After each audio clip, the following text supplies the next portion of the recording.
Good morning.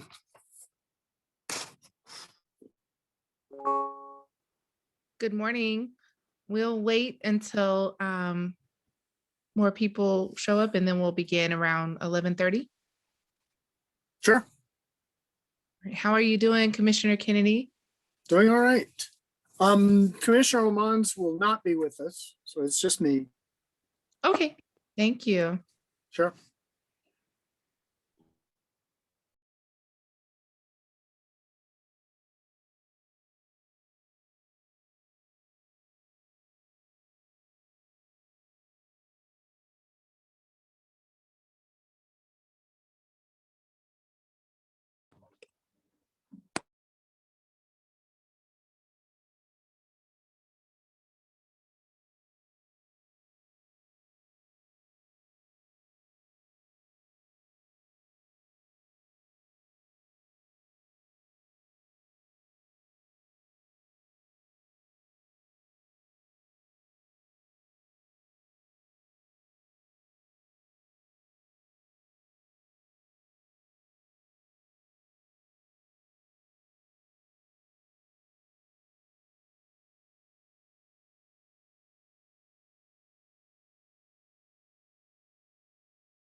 Hey everyone, hope you're doing well. This is Armando. Good morning. We'll get started in a few minutes.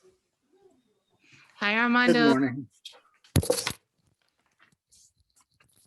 Oh, can you hear me now? Yes. Hey Marla.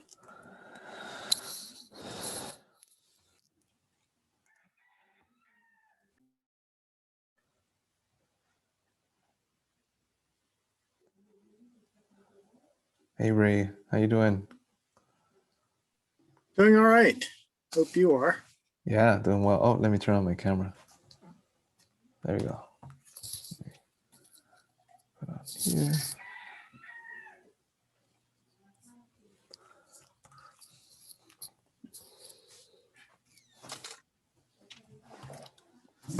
Hey Lillian, how you doing? Good morning. I'm doing Good morning. Hey Rick. Hey Hey Ray. Rick. Armando.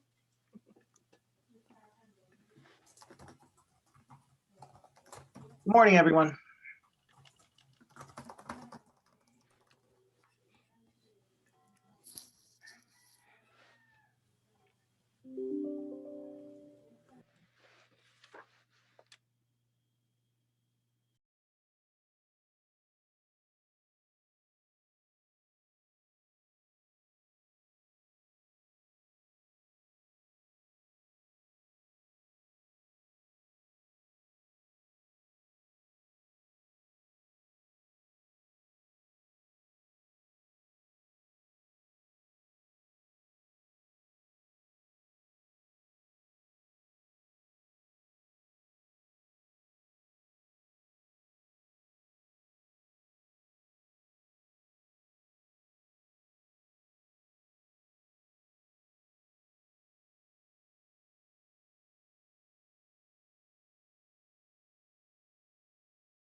Hey Karthik.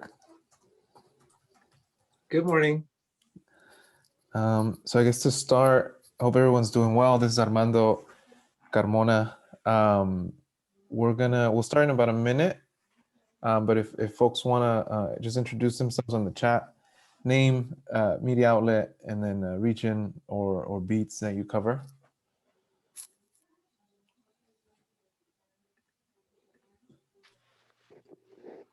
I'm Lillian. Did you want us to start now? Oh, if you can do it in the chat. Oh, good. Then I won't do it. Yeah. And then we're gonna try a little bit different format to allow for a little bit more conversation on each topic. So after each presenter, we'll have like 5 minutes for Q&A from media, from reporters. So we'll have the presenters kind of share, and then we'll have a few minutes for Q&A, and then we'll have a larger space at the end for discussion.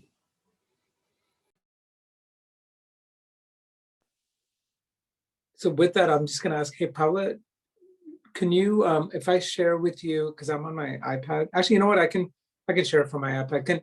Can I do a little bit of a slide deck for 5 minutes, Armando? Is that possible when it's my turn for the TCCP? Okay, thanks.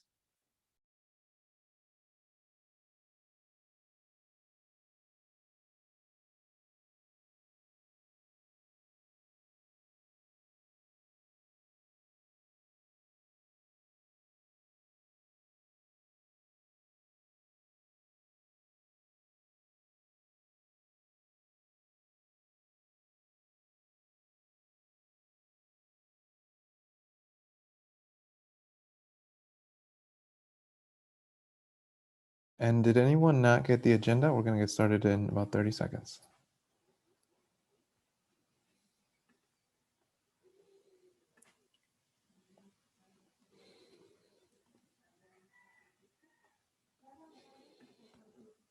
Cool. So welcome everyone. We're going to start. I think everyone got the agenda. If you didn't, please let us know in the chat, and we'll get that over to you really quickly. If let us know that you don't have it, and then just add your email, just in case. But my name is Armando Carmona. I'm with Zunu Strategies, and along with Voice Media Ventures, we've been convening and bringing together the Inland Empire Media Roundtable to bring community media from the region and across the region together to allow for to get us, one of the things that we're trying to do is build an information ecosystem to vet, to share information, access to resources, and just to make sure we're working together to combat misinformation and disinformation that's very prevalent right now. I know this is our third media briefing. We've invited some amazing speakers and presenters that are doing some excellent work throughout the region. But I wanted to see if Marla, if you wanted to share any updates or give any context just to get started. Welcome. All right, thank you, Armando. So I just wanted to say thank you everyone for joining us today. We're excited about the work that we're doing in the region. There have been several small groups that are collaborating on different things. And we're just happy to be the conduit for the community and you all, our news outlets. But at this time, this is a little bit off script. I wanna hand it over to Rick Dulac at KBCR. Because he'd like to share some information. I'm sure. Thanks, Marla. Yes, myself and our reporter, Megan Jamerson, who's also on this call, we met with Marla and Paulette and also Stephanie from Voice Media Ventures. And we're working together to get a new segment, a weekly segment on KBCR Radio. It looks like it's probably going to be on Thursdays. We hope maybe by the middle of March, but it might be a little after that. We're trying to get our everything organized. And it'll be a morning and afternoon segment focused on communities of color in the Inland Empire. It will be Voice Media Ventures reporting on the KBCR platform. So getting things cross-platform to inform our Inland Empire communities. Marla, do you have anything else to we're going to do music tomorrow, right? Yes, so I'm excited that I get to pick out our segment's music, but we're definitely excited for the partnership, and we believe that this is going to just build the blueprint for ways that other outlets can connect with each other. So this is really exciting, and we're humbled by the opportunity. And Megan, do you want to add anything? Yeah, I'm just excited to elevate the voices of these reporters for, region wide. So I think it'll be really great to have their perspective added. Yeah, and thanks for letting us be here as well. Thank you. So Armando, I'll hand it back to you. Yeah, thank you, Marla. So we're gonna start. Go ahead and start with Karthik giving us an update and a presentation on the Tri-County Community Partnership that's been evolving out here throughout the 3 counties: Imperial County, Riverside County, and San Bernardino County. Karthik, I'll let you take it away. Great. Thank you, everyone. I'm doing this on my iPad, so you won't be able to see me while I'm presenting, but hopefully everything will be all right. So I'll just say, so the Tri-County Community Partnership builds on our Census Legacies work. This is national work coming out of the Inland Empire. And the insight in Census Legacies, it started with IE Rise, which is the Inland Empire Roadmap for an Inclusive and Sustainable Economy. I know that KVCR, including Benjamin Perper, has reported on this before. And really, think of IE Rise as the early demonstration project, looking at census coalitions as the foundation to build more enduring civic infrastructure. In fact, I would say, without getting too meta, the IE media table is an example of Census Legacies at work, right? This was an IE census media table that has now just become the IE media table. The key insights from census outreach are that 1, trusted messengers are essential. 2, that community input needs to be all inclusive. So not just communities of color, but also Indigenous, immigrant, LGBTQ+, and other communities. And then finally, the solutions are not dictated from the top down, either from philanthropy or from government, but co-designed with everyone respecting each other and doing it in partnership.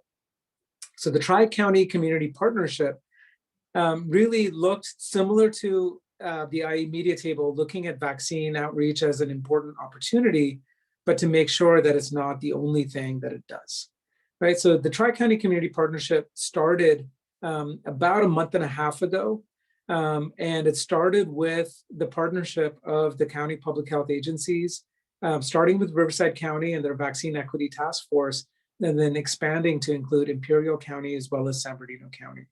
I want to lift up the leadership of Kim Sarawatari and her team, Robin Bishop, Salome, and others in Riverside County, for leading the work for so long, but also saying, yes, let's try to spread and scale this work across counties, especially given the movement of populations between Imperial County, Eastern Riverside County, and Eastern San Bernardino County. The goals are to build civic infrastructure that doesn't get rebuilt year after year and issue after issue. We'll be learning about redistricting and the kind of community organizing that's going to happen around that. That's another example, right? We did this for census. We're doing it for vaccine outreach. We're going to be doing it for redistricting. Let's not be ad hoc about it and narrow about it, but really build something like infrastructure, like the kinds of roads, bridges, and tunnels that last for years. Let's do the same when it comes to our community partnership. Right now, the pressing issue is vaccine hesitancy, but also vaccine logistics and access, as well as other aspects of vaccine equity. And the goal is to build a community partnership, and so generally build these stronger community partnerships, but also a data infrastructure that can enable more inclusive and equitable rapid response. And I'll say more about that in a minute or in the Q&A. The groups that are involved include county health agencies from 3 counties, U.S. Census Bureau, so Lupe Camacho, who's doing this on a volunteer basis for the U.S. Census, and her jurisdiction includes those 3 counties. Community media, including the IE media table. So thank you to Armando and Marla for showing up consistently to those meetings, as well as other partners like 211 and many other partners. Thanks in part, if you will remember, the first meeting of the IE media table we had, the county PIO from San Bernardino County said that they did not yet have demographic data on vaccinations. Thankfully, since then, the state has released those numbers, and I'll give props to San Bernardino County for their COVID-19 dashboard for making this data more readily accessible. So they have data on vaccination rates as well as vaccination share of populations. So that's something to keep in mind. And so you'll see the numbers look different, right? And there's one way to think about the vaccination rate, but then if you look at the share, the numbers look different. But regardless, when you look at Hispanic and Black and Native communities in San Bernardino County, there's a lot of ways to go to ensure equity. So that's the work of of the Tri-County Community Partnership is to share insights and to build these partnerships. And you'll be hearing about that today when Pastor Casey talks about the faith-based work, for example. Just quickly, when we talk about civic infrastructure that stands the test of time, we're talking about interagency coordination. So when you say government, talking about federal, state, and local. And when you're talking local, it's within agencies in a county, for example, as well as working across county. Community media, all of you, we consider you vital parts of civic infrastructure.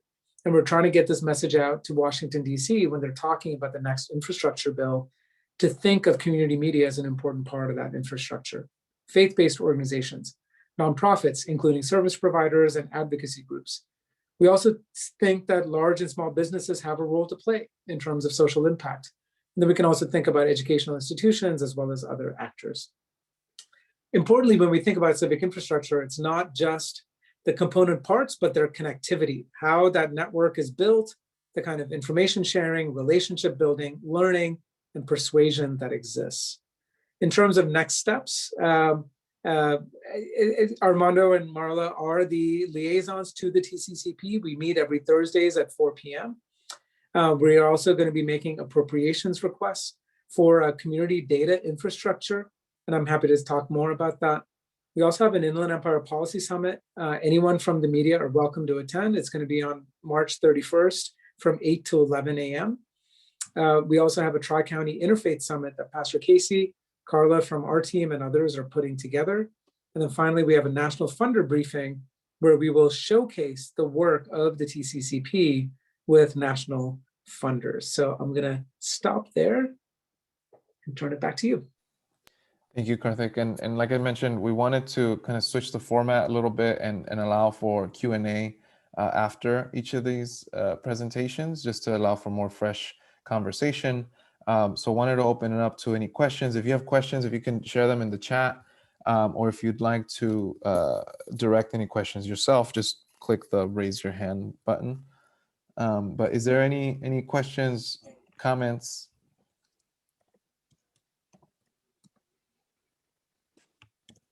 Yeah, hearing none, I'll just say, this might be a lot to process. So happy, just contact Paula here, and Paula can put her email in the chat if you have any questions about the TCCP.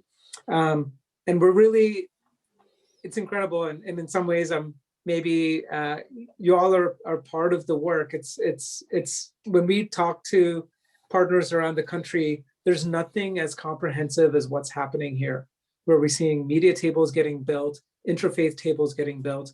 We had a colleague from Chicago who's trying to do vaccine outreach and equity work, working for a South Asian organization. And when she heard about what's happening here, she was excited to learn more, because they were saying, we don't even know what it takes to get our county public health agency to pay attention to our South Asian communities. And I said, well, why don't you start by organizing the media table first? So she came and attended one of our Thursday 4 p.m. meetings. And she asked, how did you do this? What is the playbook? And we were like, well, it's just about finding the right people and getting going. We've created a bit of a playbook. If you go to our website, i.e. COVID response/TCCP, and Paula, if you could drop that in the chat as well. We have guidance for other jurisdictions, including other counties. We had Orange County and San Diego County partners show up to the call to learn what we've done, as well as the Sacramento Regional Community Foundation, as well as United Way of Bay Area. So we're hopeful that what we're building here, it's not often that people say this, it happened first in the IE, but it is, it's really something that we think is a model for the rest of the country, because in the Inland Empire, you have a mix of not just racial diversity, geographic density, right? We have urban, suburban, and rural. And it's, to have a region the size of the state of South Carolina by geographic region and population, it can be challenging, but it's also just incredible the kind of innovations that we're able to do with community partners here. Will you be sharing that document with us? Oh, I can share the slide deck. Absolutely. That'd be great. Maybe I'll just send it to Armando, and then Armando, you can share it out. Absolutely. Great, thank you. And Karthik, who would the point person be if somebody wanted to do an interview about the TCCP? What would be the I would say, I mean, for example, Pastor Casey's work is part of this, Kim Sarwatari, or someone from Riverside County Health. And then I'm happy to be that person, or Carla from the Center for Social Innovation. Thank you. Awesome.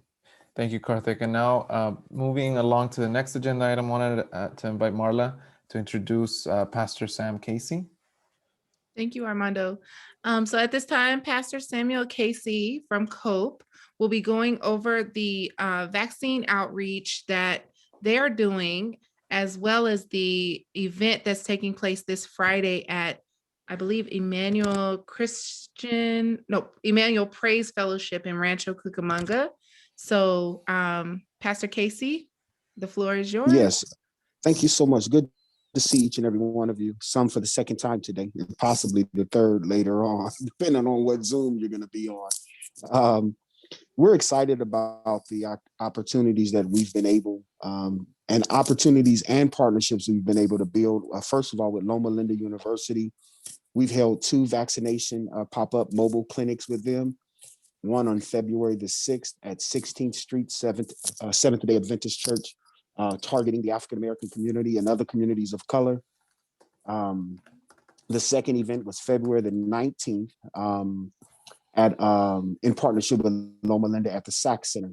At that time, we were strictly working with Loma Linda University because of the flexibility that we had to move the needle around essential workers also being volunteers within local ministries who serve the community, who interface with the community just as prominently as other first responders do. I think sometimes people forget that churches are first responders as well, specifically during this pandemic and the racial unrest.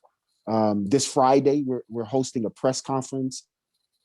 COPE, Inland Empire Concerned African American Churches, Loma Linda University, San Bernardino County Department of Public Health, and the County Board of Supervisors hosting a press conference this Friday at Emmanuel Praise Fellowship at 10 a.m. in the city of Rancho Cucamonga to announce the evolution of a partnership that started with the County Public Health Department around testing. About 12, 13 African-American congregations in San Bernardino County has partnered with public health since last year to intentionally do testing within our own congregations. Although they were hosted at churches, Black churches, it was open to the entire community. We just wanted to host them at a facility and a site where our people would feel comfortable coming to be tested. As part of that ongoing relationship and evolution, it has now availed itself to do vaccinations at those same churches that have been in partnership with the Public Health Department. And Monday, let me start with Tuesday first and then come back to Monday. Tuesday will be the very first mobile clinic in partnership with, not with Loma Linda, but with San Bernardino County Public Health Department. Tuesday from 10 a.m. to 2 p.m. at a church that I'm in partnership with, where we rent space from them, Juniper Avenue, Seventh-day Adventist Church in the city of Fontana, 7347 Juniper Avenue in the city of Fontana, California, from 10 o'clock in the morning to 2 p.m. It's not a publicized event. We've been able to receive a private link that allows us to target at least 100 individuals within our community, within the tiers that have been identified, that may not feel comfortable going to the county facility, or by the time they get to the link that the county has, all of the appointments have been taken. So we have at least 100 spots, and they're going fast, might I add. Then on Monday, March 8th, we're hosting a joint county Black Church COVID-19 Faith Summit in partnership with congregations from San Bernardino and Riverside counties, along with Solome from Riverside County Department of Public Health, representation by I think his name is Chris Saugus from San Bernardino County Public Health Department, and Black psychologist from Loma Linda University is going to talk about a culture of fear, faith, and fact. And then Dr. Jacinda, who we call Dr. Jam, who is the pharmacist at Loma Linda University, who actually is the one who drew up all of the vaccinations when she participated in the pop-up mobile sites with us last month, will be the presenter on helping us understand the vaccinations, the various forms of vaccinations, including the new one that's coming on board, Johnson & Johnson, within the next few weeks. So this relationship and partnership has expanded between both counties. Loma Linda University is still in partnership with us. We will still do mobile pop-up sites with them between live. We just solidified those congregations. So we're not only in partnership with the county doing vaccinations, we're also in partnership with Loma Linda University, reaching our communities. Thank you, Pastor Casey. We do have a question in the chat for you. Is this Friday's press conference going to be also offered as a virtual component? Yes, we will go Facebook Live as well. So it'll either be on COPE page or my personal page. Okay, could you send me that link and then I'll be sure to push that out with the I sure will. reminder. I sure will. Are there any other questions for Pastor Casey at this time? We have Ramiro Rodriguez from Pulso, who would like more info on the pop-up mobile vaccination sites. You got it. I could also send you a list of, we've sent Loma Linda their list. We're just waiting on final approval, but I can send you the list of churches that are in partnership with Loma Linda, with the public health for San Bernardino County. We're still waiting on the list from Riverside County. We've sent them a list, but they have not responded to the dates for Riverside County yet. But I can send you the one for San Bernardino. Okay, and could you confirm if they're by appointment only, or are individuals able to walk up? Appointment only, yeah, appointment. And it's been, what we liked about Loma Linda's process versus San Bernardino and Riverside County, it's all electronic based for the counties. When we did it with Loma Linda University, they sent us a one-page application that we emailed out to each one of the churches, and they handled the registration. All people had to do was show up at their particular time with the application, and that was it. With the county, they've given us a private link that we send out to the individuals who have been identified that they want to participate. And then it's up to them to get on the link and set their appointment. Okay, thank you so much. Ramiro, would you like to go ahead and you can unmute yourself and ask your next question?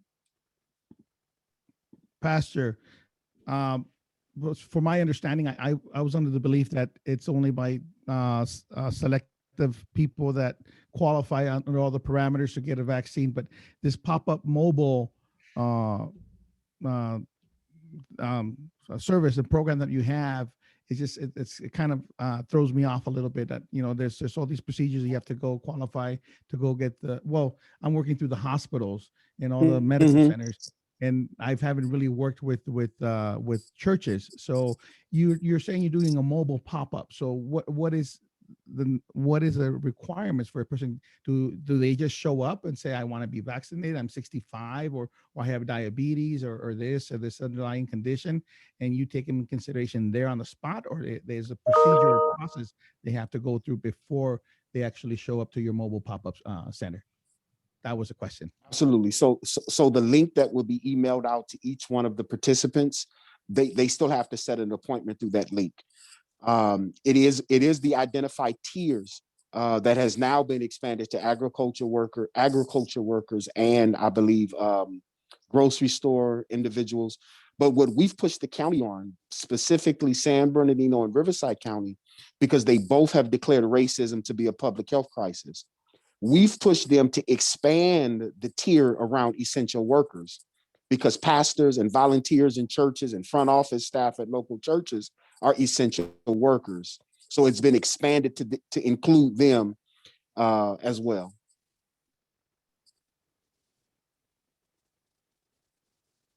Thank you.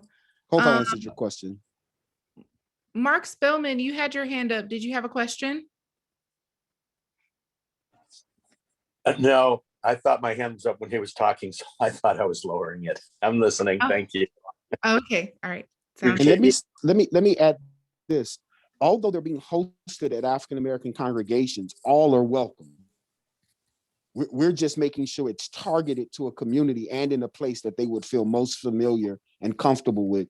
That's why we're also hosting our joint county faith summit on Monday to help people understand what's taking place with the vaccine, the importance of the vaccine, to have their questions answered around the vaccine.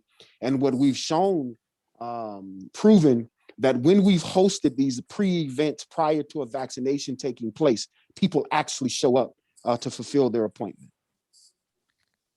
Awesome. Great. Thank you so much, Pastor Casey, for that critical information. I know Marla sent a little bit of information on Friday's event, and excuse me, we'll circulate more information after this call. And thank you all so much for your questions. Now I wanted to bring in Salome from the Riverside University Health System to also speak on the vaccine equity, vaccine efforts out here in Riverside County. Hi, everyone. Good morning. Salome Waga, epidemiologist with the Department of Public Health. Also kind of our conduit and liaison for a lot of our vaccine equity work. So first and foremost, I wanted to say that Riverside's always been dedicated to advancing equity. So when it comes to vaccine dissemination, we prioritize and strategize in addressing some of our most vulnerable communities, most vulnerable at risk and disproportionately impacted communities. So thank you for Pastor Casey for touching on a lot of the stuff that I'm also going to refer to, but we initially started with our vaccine equity task force that's comprised of local CBOs and FBOs, kind of covering anyone from any communities from specific and special needs to the various communities of color that make up Riverside County. We meet regularly every Friday. It is a closed group in a sense that it's not publicized to the general public. It's more of the leaders within the community who give us feedback and some of the information that's going around in the community and some things they may need help with, such as messaging. And then we also push out information to them when it comes to kind of up-to-date vaccine dissemination times, et cetera. So the task force was formed way before any vaccines were actually allocated or disseminated. And then we developed a vaccine priority index where we look at vaccine rate, we look at case rate, death rate, and we overlay that geographically to kind of identify hotspots and areas of highest need. And from there, we've actually deployed several vaccine mobile sites.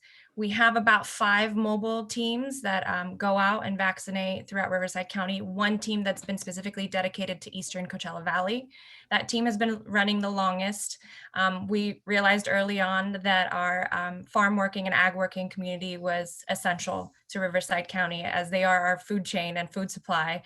And so our initial mobile team focused on Eastern Coachella Valley. We have about five days of vaccinations just in the Eastern Coachella Valley, focusing on food and ag workers, dedicated just to food and ag workers. It's a team made up of Riverside County as well as local CBOs, FBOs. We partner closely with the Catholic Diocese, again, trusted messengers within the community. They've been essential in allowing us to host a lot of our vaccine mobile clinics at the parishes. We've partnered with the local growers and farm workers where we have a running list of individuals within their farms that are ready and available to get vaccinated. We've been hosting the Eastern Coachella mobile sites between the parishes as well as the farms themselves. So we take the mobile team where it's most convenient to the farms during work business hours. And then our local partnering CBOs provide then translation services. They go out to the field and actually pre-register individuals. They do a lot of the education, the outreach in, kind of informing the community and then allowing them to make an informed decision whether they'd like to get vaccinated and get signed up or not. And in this way, we've actually eliminated a lot of barriers when it comes to technology as well. Some of our CBOs are out there with iPads actually pre-registering individuals right on the field. Some of the larger growers have had the capacity to be able to register their own workers. And so we're dedicated to serving the community out in the Eastern Coachella Valley right on the farms. For the Western mobile teams, again, like I mentioned, we have 5 teams running currently, one of which I'm so happy to say that we're partnering with COPE and Pastor Casey, one of which will be focusing on Black and African American churches. We have about 4 churches registered for this upcoming week to host vaccine sites throughout Riverside, the city of Riverside, the city of Paris, and Moreno Valley.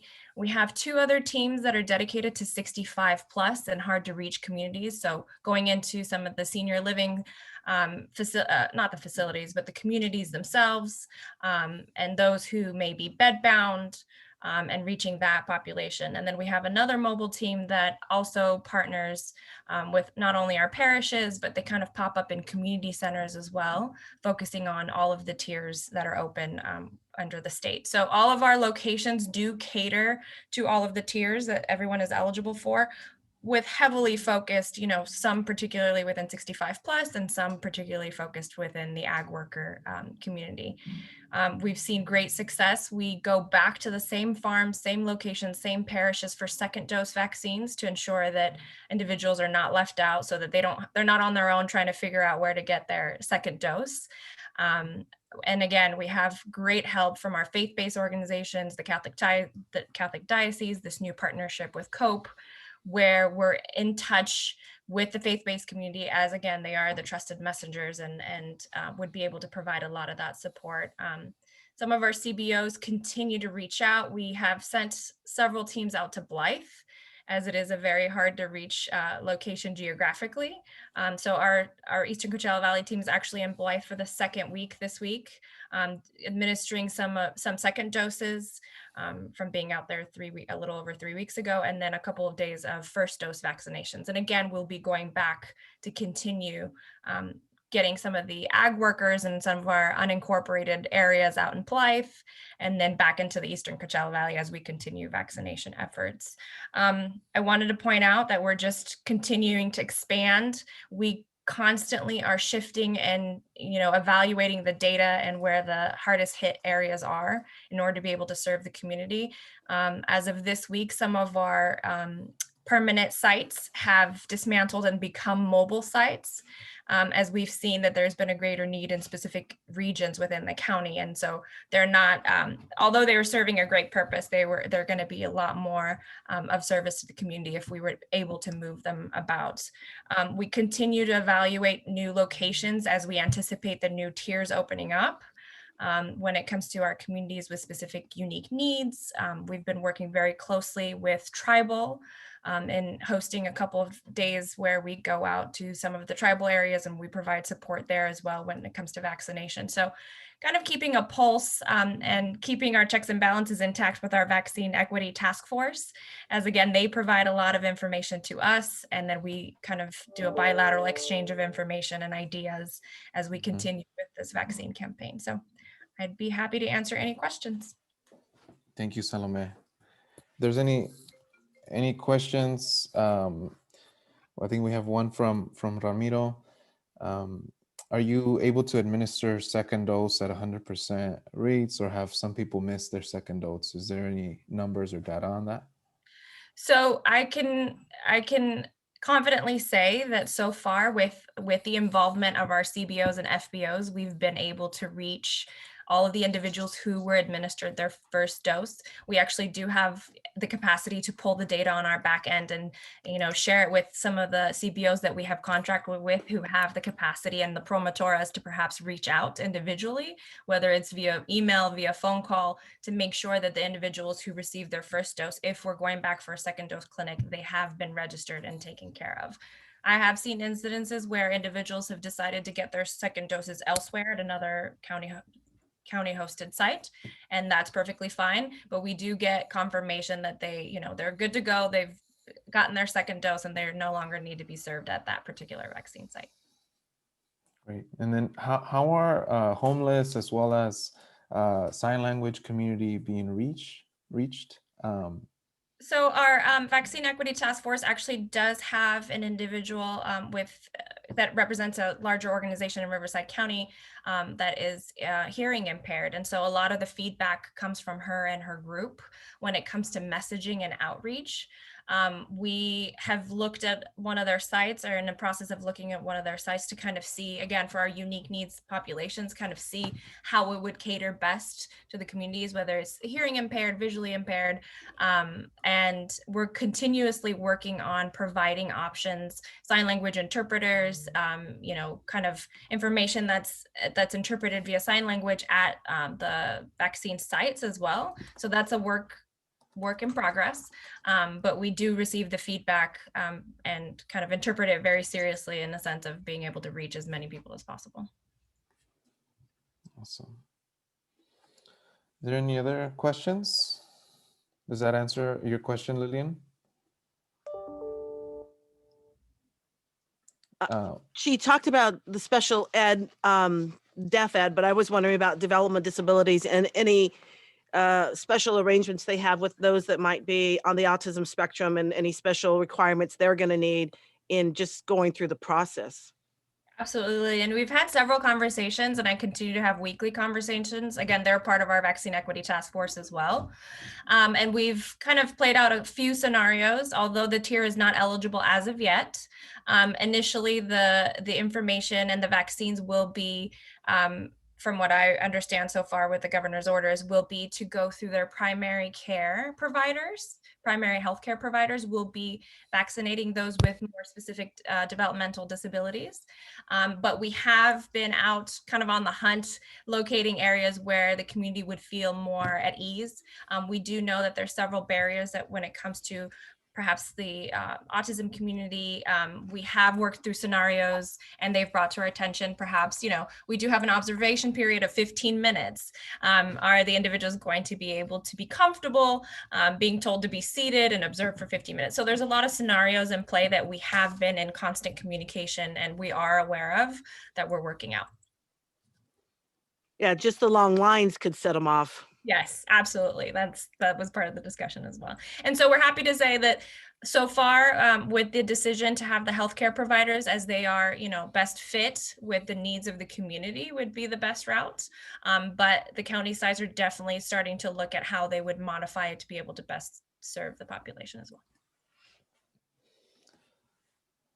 Awesome. Well, thank you so much, Salome, for joining us. Thank you so much for the information. Well, if there's any resources or links that we can share with these outlets, please send them over, and then I can include them in the notes for later today. Absolutely, Armando. I just wanted to point out, like Pastor Casey mentioned, a lot of these mobile sites, the links that are created are not shared with the general public. They're shared with the parishes, the churches, and with the CBOs who actually we have partnered with to target the targeted population, as where our mobile teams are a lot more targeted than our freestanding permanent sites that serve all tiers. Thank you. And just kind of reminder and refreshing with everyone, this vaccine outreach and vaccine equity is a big issue that we all agree to focus on and to really delve deeper on, and to engage the county and other CBOs and partners on. So appreciate your time and patience and engaging these folks that are leading on this effort. Now, I also, as we broaden our scope and are bringing in other key issues that impact the region, we're really excited to have Commissioner Ray Kennedy from the California Citizens Redistricting Commission to share with us what some of the insights and some of the exciting redistricting news and updates happening out here in the region. So Commissioner Ray Kennedy, welcome. Thanks, Armando. And it's great to see all of you. Thank you for being here. We're going to be looking forward to working with you over the next year or so. I'm one of the 14 commissioners selected to draw the new electoral district lines here in California following the 2020 census. One of the greatest powers that the people of California have is to elect their own representatives to conduct the business of their government. And how district boundaries are configured can really make a difference between empowering and maximizing voters' voices or minimizing and muting those voices. In most other states, the politicians redraw the districts, and they often end up drawing safe districts for themselves to allow them to stay in office. redistricting is based on the idea that each of our voices should be represented fairly by creating districts that have the same number of people. Census results are used to draw new maps every 10 years to account for the ways that populations have changed and moved, both across states as well as across districts. So at the federal level, reapportionment also takes place after each national census to ensure that seats are held by the states in proportion to the size of their population. California currently has 53 House seats, but that may change after we get the updated census numbers. We'll get census numbers in two batches. We'll get the reapportionment data hopefully by the end of April, and then the actual redistricting data will come to the state around the end of September and make it to the commission by the end of October. Once the federal government publishes updated census information and reapportions the House seats, the state and we, the commission, have to redraw the boundaries for U.S. House of Representatives, the California State Senate, California State Assembly, and the California State Board of Equalization districts so that the districts correctly reflect the latest count of the state's population. Now we're bound as we do this to follow 6 criteria set out in the California State Constitution, and we have to follow them in the order that they're presented in the Constitution. So number 1 is districts must be of nearly equal population to comply with the US Constitution and various Supreme Court rulings. Second, districts must comply with the Voting Rights Act to ensure that minorities have a fair opportunity to elect representatives of their choice. Third is districts have to be drawn contiguously. You have to be able to go from any part of the district to any other part of the district and remain in the district the whole time without crossing into another district. 4, and this is where things get trickier, districts must minimize the division of cities, counties, neighborhoods, and communities of interest to the extent possible without violating any of the higher ranked criteria. Number 5 is districts should be geographically compact so that nearby areas of population aren't bypassed for more distant populations. So, you know, we won't always get a regular shape to our districts. We know that cities have crazy boundaries and so forth. So don't be looking necessarily for pretty shapes, but we'll be able to explain to people why we make the decisions that we make in this process. And finally, number 6 is where possible, every Senate district should consist of 2 complete and adjacent assembly districts, and each Board of Equalization district should consist of 10 complete and adjacent state Senate districts. Beyond those 6 criteria, we're not allowed to take the place of residence of any incumbent or political candidate into consideration when we draw maps. And maps may not be drawn for the purpose of favoring or discriminating against any incumbent candidate or political party. Now, communities of interest are, you know, in a lot of ways, the meat of this. We can get city boundaries from the city, we can get county boundaries easily. Communities of interest are more subjective, and we need the people in the communities to tell us what their communities are. And these can be cultural communities, these can be economic communities, they can be, you know, how everybody gets to work as far as transport. It can be what their media community is. So people can even belong to multiple communities, but we really need to hear from people what they consider their communities of interest. It's also important, people have to understand that a community of interest is not the same as a district. Communities of interest are building blocks that we will use when constructing districts, but they're not the same thing. We also want people to understand that we are not the only redistricting game in town. Counties, cities, school districts, community college districts, water districts, there are all sorts of redistricting efforts. Some have independent commissions, some it's the incumbents drawing the lines. There are all sorts of efforts and all sorts of processes going on. We want people to understand what we are responsible for, what we're not responsible for. We will do our best to help people find the redistricting effort that they're interested in if they contact us and it's not something that we're responsible for.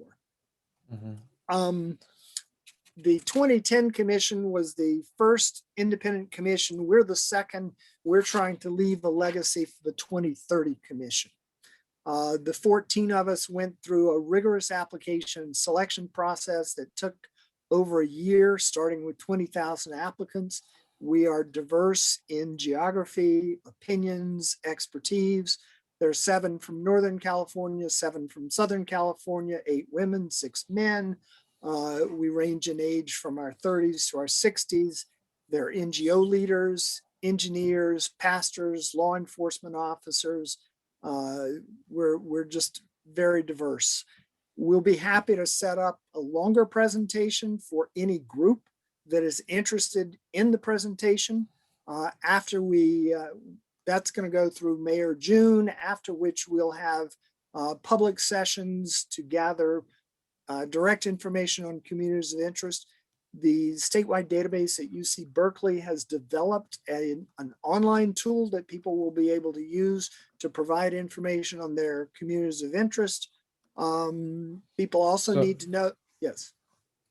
I'd just like to transition to Q&A to see if there's any questions on the committee. I know we're doing the introductory presentation. Okay, let me just make this one final point. The state constitution sets an August 15th deadline, but since the census announced that it won't have the data to the state until September 30th, we are operating under a California Supreme Court ruling that gives us, first of all, until December 15th, and then to the extent that the data arrive after July 31st, a day-for-day delay beyond December 15th. So we're currently looking at probably a mid-February deadline for the maps. And we're working with everybody we need to be working with to help minimize the impact on the 2022 elections. Awesome. That's amazing. Thank you so much, Commissioner Ray. Really appreciate your insight and just giving us that overview. Wanted to open it up to any questions for the commissioner. This is going to be a growing issue that's deeply going to impact our region, going to impact the communities of color across the region. So wanted to make sure to have this introduction and just put it on our radar for the coming months. But any questions or comments initially? Yep. Okay, can I ask if there's I saw a website is wedrawthelinesca.org. Is that your website? That's correct. Okay. wedrawthelinesca.org. Okay, correct. Thank you. Cool. Any other questions? I just shared the website on the chat, wedrawthelinesca.org. Okay. The communities of interest tool is drawmycacommunity.org. Drawmycacommunity.org. Okay.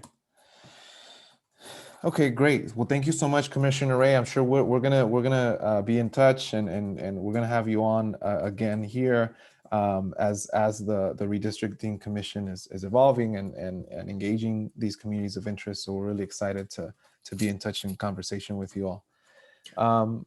Our communications director will be happy to handle any interview requests. I'll put his email in the chat. Absolutely. And yeah, Freddie Ceja, he's the communications director. He's really good, known him for many years. Great resource. So thank you all so much. Wanted to open it up. Just, I know it's a little bit past time. Any closing remarks, Marla or Karthik? Any closing remarks before we close off here? No, I'm good. Thank you. Well, I'll just say I love that little este at the end there, Armando. The what? You said este at the end. You probably didn't even notice. I'm naturally and professionally bilingual. Yeah. This is thank you everyone, and Commissioner Kennedy, we've met before, and he had come to our weekly Wednesday morning calls that we have with the IE COVID response. Just really, I would say, folks, having someone from our region and from the Morongo area on the commission, it's a big deal. So I would say for the media folks here, well, I don't know, Commissioner Kennedy, if it's okay to do a profile of you, but I think that's part of the way we increase awareness about the commission. So I would recommend folks to grab some biography time with Commissioner Kennedy, get to know him better, and through that, get to know the commission. Because that's a lot of times when it comes to government commissions and agencies, I say this as someone, I chair the California Commission on API Affairs. We think of these as very formal and disembodied, and of course they have to be rigorous and neutral and fair and all of that, but they're also human beings, and each one of them has an incredible backstory. So I would say, Commissioner Kennedy, if you're open to that, of course, getting it vetted through the comms folks, it's a big deal. It's a big deal to have not only someone from the Inland Empire, but from someone who comes from a more rural area in the Inland Empire. So that would be my way to help close us off here, is to think about different ways that this group can do the narrative work and be strategic about it and organize it. Thanks for that, Karthik. And just an FYI for media on here, I am one of the Spanish-speaking commissioners. Well, actually, so if we have just a few minutes, Commissioner Kennedy, can you just say more about your background? And even you just tossed it, okay, you have Spanish, like how do you, who at least self-present as an white Anglo person, have Spanish language capability?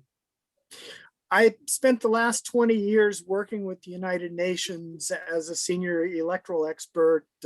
And so I've worked with the UN in Mexico on 2 occasions, mentoring domestic observer groups for the 2003 and 2006 elections in Mexico.